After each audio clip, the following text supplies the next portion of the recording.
All right, let's dive right in.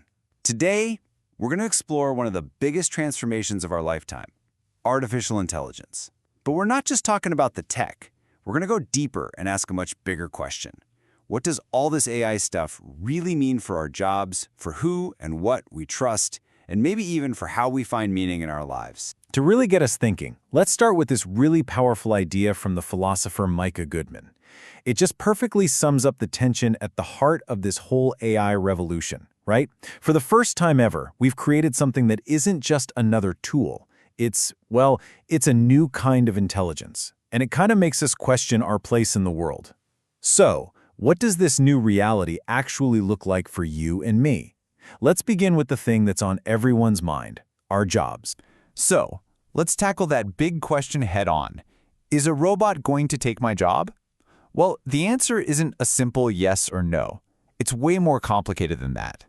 You should think of it more like a massive global job reshuffle. And just to give you a sense of the scale we're talking about, look at this number from the International Monetary Fund. 60%. A staggering 60% of all jobs in advanced economies are exposed to AI in some way. Now notice the word, not eliminated, but exposed. That's a huge slice of the workforce that's going to feel this shift. But what does exposed really mean anyway? Well, this exposure basically plays out in two different ways. On one hand, you have displacement. That's the one we all fear, where AI just takes over a task that a human used to do. But on the other, and frankly more interesting side, you have complementarity. This is where AI becomes more of a partner, you know? It boosts our own skills and frees us up to focus on the things that we humans do best. And this is where it gets really interesting. Just look at the difference here. A clerical worker who does a lot of routine, repeatable tasks faces a pretty high risk of displacement, okay? But now think about a teacher or a judge. Their exposure to AI is also really high, but the potential here is for complementarity. I mean, imagine an AI handling all of a teacher's grading and admin work, or a judge's tedious case research. It doesn't replace them, it supercharges them. It lets them do more of the important human part of their job. So this big job reshuffle, it creates some incredibly tricky challenges. It's not just about which jobs are going to change, but about how these changes are going to stretch and strain our society and our economy. Let's dig into two really deep dilemmas that are sitting right at the heart of this AI era. Okay, so here's the first dilemma, and it's a huge economic paradox. The data is pretty clear. AI is set to make us way more productive. The entire economic pie is going to get bigger. Awesome, right? But here's the catch that this chart shows so well. At the exact same time, AI is also predicted to make wage inequality worse. The gains don't get spread around. They tend to pool right at the very top. And this quote from Daniel Schreiber just hits the nail on the head. The problem isn't going to be a lack of stuff. We'll have more than enough to go around. That's the abundance. The real problem is one of distribution. If huge numbers of people lose income, well, who's going to buy all the things the AIs are helping to make? And that question of distribution leads us right into our second dilemma. And this one is all about trust.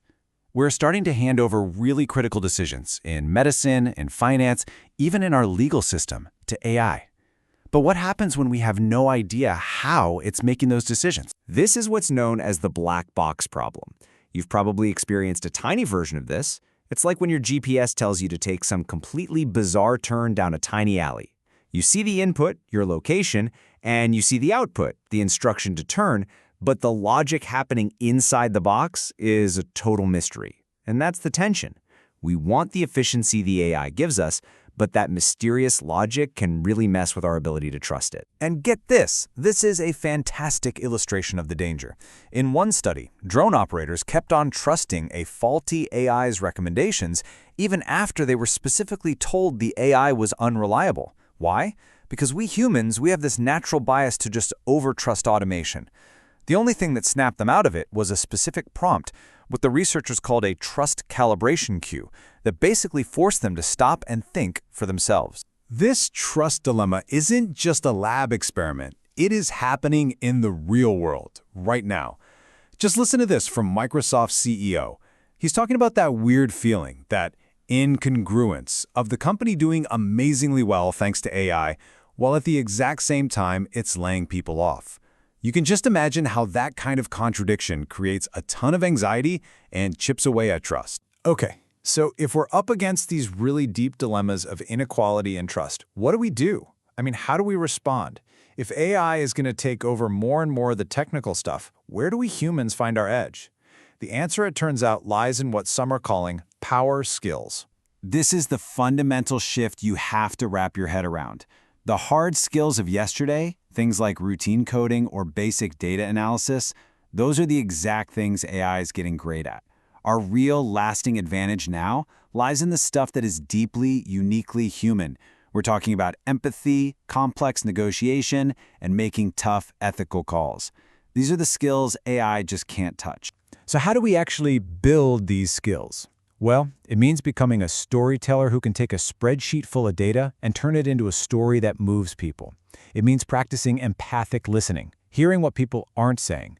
And it means getting good at navigating complex human situations to build genuine agreement.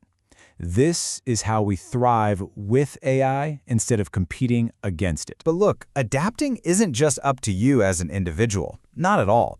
Organizations have a huge part to play in creating a future where people and AI can actually flourish together. And that's going to take a totally new way of thinking about what a company is for and how to build trust from the inside out. One really powerful idea here is a framework called Perceived Organizational Publicness, or PPS. Now, forget the old-school corporate PR stuff. PPS is more like a simple gut check. Do the people who work here and the public genuinely believe this organization is trying to do good in the world?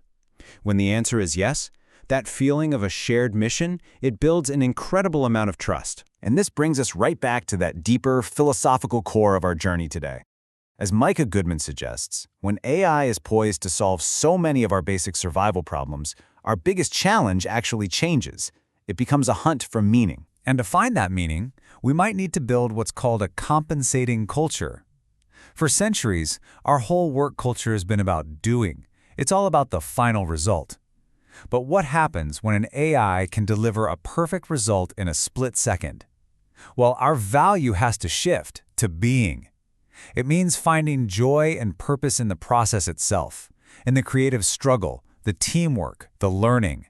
You know, it's like learning to love the act of cooking, not just wolfing down the meal. It's about valuing the journey, not just the destination. Phew, we have covered a lot of ground, from economics all the way to philosophy. So, what does this all boil down to for you right now?